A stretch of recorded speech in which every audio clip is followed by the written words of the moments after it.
When we talk about love, we usually say that we are falling in love.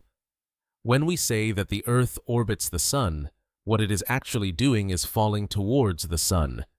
The Earth doesn't crash into the Sun because the Sun is so massive that it warps the space around it, so that the Earth is constantly falling but never crashing.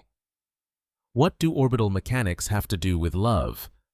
When we talk about falling in love, this isn't the kind of fall where you trip and hit the ground. This is the kind of fall that never ends.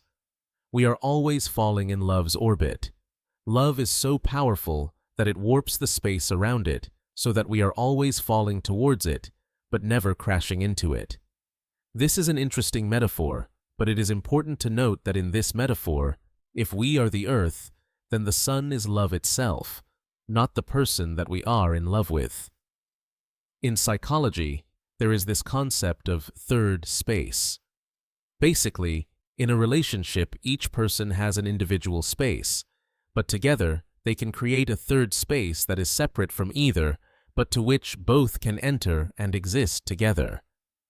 This third space is the love that we fall into. Love is a space that two people can both be in together. That is why they are in love. To enter this third space requires humility. It requires patience and kindness and understanding. We have to share this space with another. We have to share this space with someone who doesn't always think like we do, doesn't always act the way we would. We need to grant freely and demand constantly compassion and forgiveness from the one that we're in love with.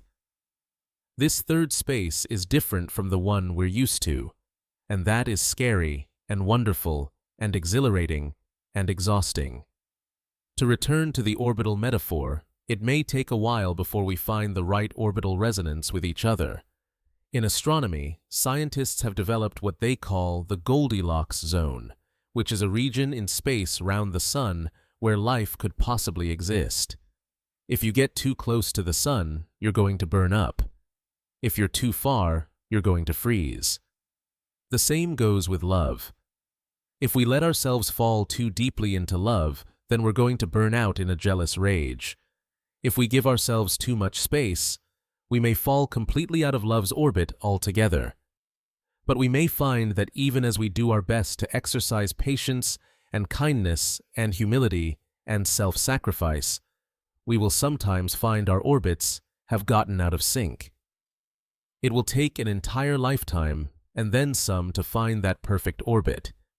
But as long as we are falling in love and trying to make of that shared third space a place where both we ourselves and the ones we love feel comfortable and welcome and cherished, we may find that instead of rocketing untethered through the cold dark of empty space, we can fall together forever around the light and warmth of unending love.